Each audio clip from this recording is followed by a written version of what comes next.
My mission is simple, to make you money. I'm here to level the playing field for all investors. There's always a bull market somewhere, and I promise to help you find it. Mad Money starts now. Hey, I'm Cramer. Welcome to Mad Money. Welcome to Cramer.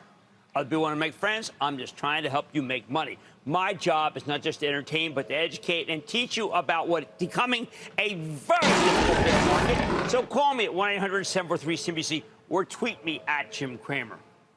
Oops, we did it again. A new generation of investors has been wiped out by the masters of greed. The House of Pain. Purveyors of bogus merchandise that simply did not belong on any self-respecting stock exchange. As someone who lived through the dot-com collapse, I can tell you that this period is looking a lot like what happened in 2000, 2001, one of the nastiest bear markets of our lifetime. Just like the dot-com era, Wall Street brought a new group of investors into the pool. Millions of them. And they're keeling over because the pool is now poisoned. No wonder we had still one more not-so-hot day, although it sure looked good at the beginning. That's typical of the behavior we're seeing. Dow slipping 125 points, S&P declining 0.21%, although the Nasdaq edged up 0.25%. Ooh, light at the end of the tunnel. Despite the tremendous losses that individual investors are suffering from, companies keep coming public that don't belong in our marketplace. Sure, there have been very few IPOs this year, and far fewer SPACs, too. But they're still coming. I got to say, this SPAC machine is one of the worst scams I've ever seen. If I were the head of the SEC, I would just pause them right now and say, you IPO or you do nothing. It's time for them to speak up, for heaven's sake. It's continuing. Sure, there are some SPACs that have made you money, just like there are some long shots that pay off at the track, for heaven's sake. But as a former handicapper of some renown, I can tell you it's much easier to pick winners with the ponies than it is with these special purpose acquisition vehicles. I took a handicapping course at college, worked the tracks around Boston and Philadelphia, and I made far more money than you'll ever see from most of the SPACs that have come public in the last couple of years. More on the SPAC scourge later on. For now, I bring up the dot-com era because I always dreamed of pointing out the people who lost you all that money, who contributed to the destruction of your nest egg back then, drove you to the sidelines. They didn't say you never came back to the market for many people. Full disclosure, I turned negative on the dot-coms a week before the peak in March of 2000, and I told everyone to sell them. I told people to go into bonds, and I made a bundle betting against them from my old hedge fund. I told everyone. Back then, I knew which companies were to blame for the collapse. But you know what? I lacked a major venue to expose them. Not this time. So let's not waste a moment. Here's what I did. I ran a screen of IPOs from 2020 and 2021 that are now down 50% or more from the 52-week highs. And even I, the most sincerely insincere man in North America, am blown away by the size of these losses. Sell, sell, sell. That's why tonight I want to introduce you to the IPO Dirty Dozen, because these stocks have thrashed you just like Charles Bronson, Telly Savalas, Ernest Borgnine, Lee Marvin, and their compadres thrashed the Germans. First is Upstart. Here's a financial company that built itself as the ultimate disruptor of the whole money lending industry. Upstart was supposedly able to evaluate your creditworthiness better than any bank. They even pitched themselves as a threat, if not alternative, to the FICO score system. I liked this one until I found out that they weren't just a service provider. They were lending money themselves from their balance sheet, keeping those loans on the balance sheet rather than selling them. Upstart's now sitting on a mountain of loans and has Federal Reserve that's no longer cooperating with their great disruption. This one is on a highway to the danger zone, because it went from having no risk to having a massive amount of risk, including some losses, in just a couple of quarters, the latest of which included a horrific, terrifying, negative pre-announcement. The House of Pain. It's down 94% from its high. Second, GoodRx. This was supposed to be the company that saved fortunes with pharmaceuticals. For a time, it was excellent, the only player in the game. Then a bunch of other outfits started offering the same kind of discounts, and these guys had a major disruption to its relationship with Kroger, giant supermarket chain. I used GoodRx. I liked it. But so what? The pharma price cutter was a portfolio price cutter, and now it's down 89% from its peak. GoodRx, just like a lot of others, had a good brand name. Shouldn't have been a stock. Number 3 is Affirm Holdings. This is the original buy now, pay later play powered by artificial intelligence. This was going to be the great democratizer of capital, offering consumers a much better deal than they get from credit cards. But everybody wanted in on this opportunity, and then rising interest rates crushed the whole group. Of course, Affirm will tell you that it's doing great. Let's give them that. As a matter of fact, let's give them a standing O. I just want to point out that the stock's off 89% from its highs. Now, the stock could be wrong. Maybe it should be up more. I don't know. 89% is what it is, okay? Fourth is CureVac. This is a company that was working on an mRNA vaccine for COVID. We were told it was very solid. Then we got more data. It was only solid for 47% of the people who took it. How about the other 53%? Darn thing's half as effective as Moderna or Pfizer. So it's no wonder, right? The CureVac stock is down 86%. Fifth is Lightspeed, which makes point-of-sale hardware and software that we used at Bar San Miguel.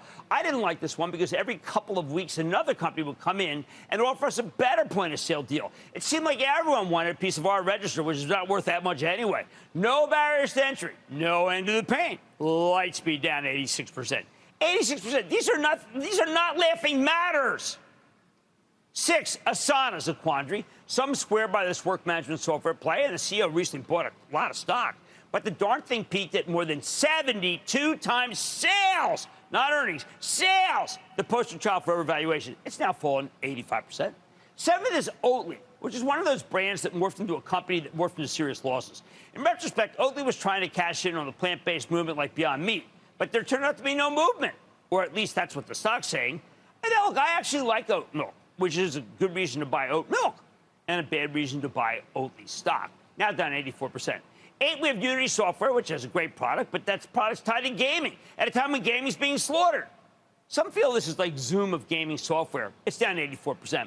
9, we have Compass, which is a real estate brokerage that was supposed to be proprietary because it used artificial intelligence. Feels more like natural stupidity to me, though. Because who wants to own a real estate brokerage when the Federal Reserve's bent on crushing the real estate complex? And that's how this one fell 84%. 84%, these are the things that drive people out. None of these people want, they're not in the market anymore. Hey, how about number 10? Rlx Technology. What is this?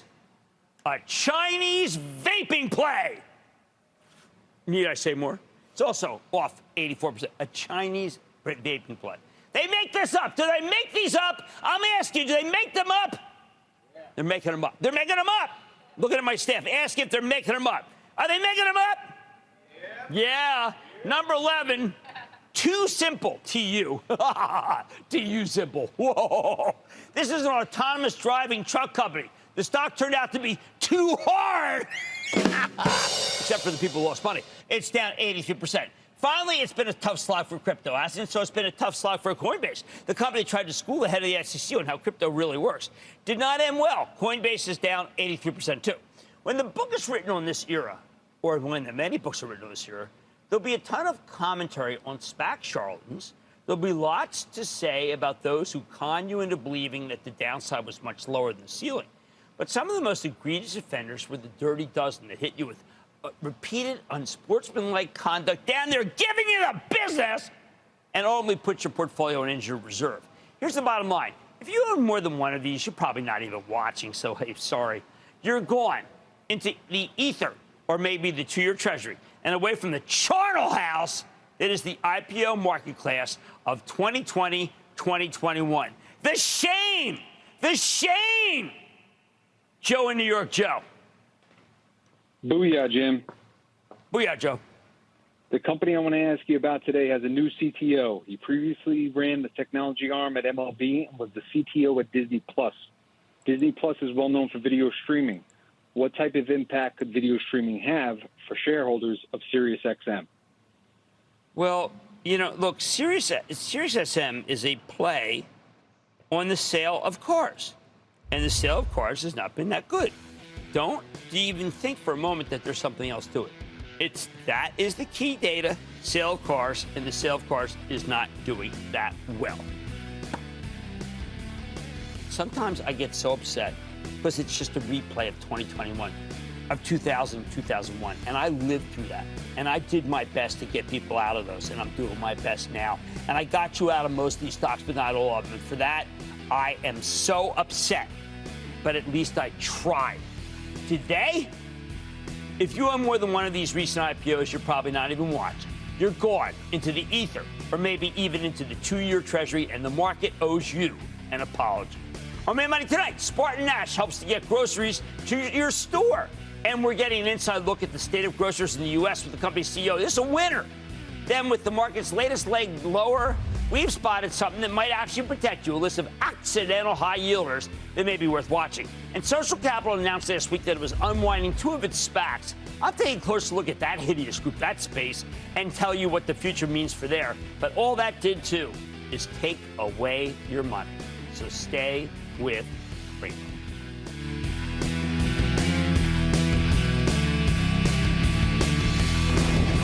Don't miss a second of Mad Money. Follow @Jim Cramer on Twitter. Have a question? Tweet Cramer. #MadTweets.